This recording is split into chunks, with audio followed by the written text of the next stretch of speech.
Na aula de hoje, eu vou trazer os principais sociólogos clássicos. Eu vou começar por Augusto Comte, depois eu vou pegar a Emile Durkheim, depois o Max Weber e o Karl Marx. Esse material eu vou disponibilizar para vocês, no grupo da sala e também no Moodle.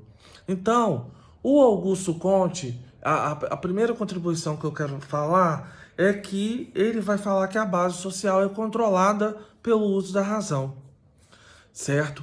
Ele também vai abordar que o uso das leis traduzem os aspectos sociais. E ele vai ter uma influência significativa do darwinismo, porque naquele momento nós temos o avanço da ciência. E a maturidade do espírito para Augusto Comte vai ser a partir da relação entre razão, como símbolo de progresso. Inclusive, nós vamos ver o aparecimento daquela frase ordem e progresso, que é uma frase positivista. E também do organicismo. A sociedade é um organismo coletivo e em que as partes são independentes. Então é muito importante a gente entender essa questão de organicismo, porque a sociedade seria como um todo e todos os integrantes estariam interdependentes entre si para formar essa sociedade. Então essas seriam as principais contribuições de Augusto Comte. Depois nós temos de Emile Durkheim, Ele é um pesquisador social, Ele vai criar um método sociológico. O objeto de estudo dele é o fato social. O que são fatos sociais para o Emile Durkheim, E, por exemplo, parar o ônibus, a roupa de festa, compõem atitudes, práticas e valores. E isso vem de fora, tá? Também é importante destacar o que ele vai abordar, que devem apresentar neutralidade, objetividade e distanciamento. Pode ser associativos, com objetivos de união, ou pode ser dissociativos, como, por exemplo, competição. E também ele vai abordar os tipos de suicídios. E, inclusive, eu vou citar os 3 exemplos. O suicídio anômico, que é aquele que vai acontecer por ausência de regras que produzem coesão. E aí, o que eu quero chamar a atenção do evento da crise de 1929, só lembrando o que foi a crise de 1929.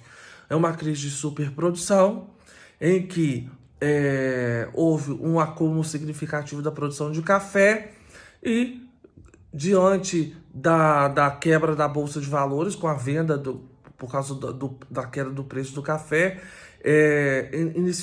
desencadeou uma crise que se tornou mundial. E aí a gente fala que o tipo de suicídio proveniente desse evento, ele tem o nome de anômico. Depois eu tenho o altruísta, que é o excesso de regulamento. Aí eu cito o caso do homem-bomba, que é muito comum na região, na parte oriental. E também o egoísta, que é falta de laços de integração social. E aí eu cito como exemplo o caso da baleia azul. Então é muito importante a gente poder entender esses 3 tipos de suicídio para poder entender o que leva como a sociedade se comporta e como o comportamento social pode desencadear essas atitudes extremas. Depois nós temos a contribuição do Max Weber, impossível entender plenamente os elementos sociais.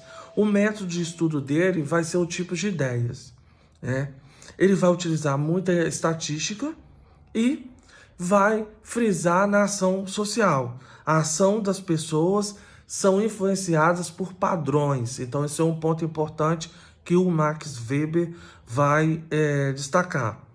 O Estado tem um monopólio da força, a política é uma luta pelo poder, o poder, a capacidade de exercer o domínio, a possibilidade de encontrar a obediência desse grupo e os tipos de dominação, que pode ser a dominação racional, que vai ser a dominação legal, por leis e regras, E a tradicional, que pode ser pelo respeito. Então, por exemplo, o respeito que o pai tem, que o filho tem pelo pai.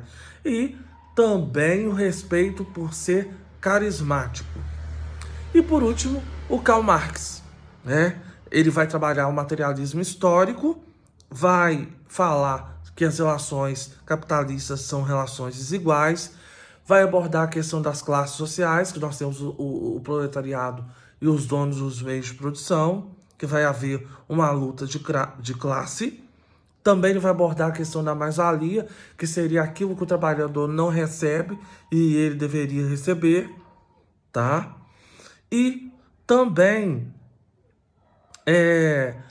a questão da substituição do homem pela máquina, né? Com o processo do avanço do processo de industrialização, nós vamos ter o homem sendo substituído pela máquina. E também o aparecimento do exército de reserva. O exército de reserva é aquele que vai contribuir no sentido de manter os salários baixos. Então, essas vão ser as principais contribuições de Karl Marx.